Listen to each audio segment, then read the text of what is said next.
और जब मूसा ने अपनी कौम के लिए हमसे पानी मांगा तो हमने कहा कि अपनी लाठी पत्थर पर मारो। उन्होंने लाठी मारी तो उसमें से 12 चश्मे फूट निकले और तमाम लोगों ने अपना अपना घाट मालूम करके पानी पी लिया। हमने हुक्म दिया कि अल्लाह की अता फरमाई हुई रोजी खाओ और पियो और जमीन में फसाद न करते फिरना।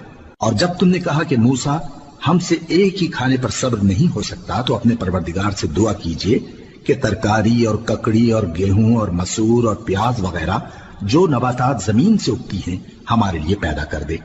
उन्होंने कहा कि उम्दा चीजें छोड़कर उनके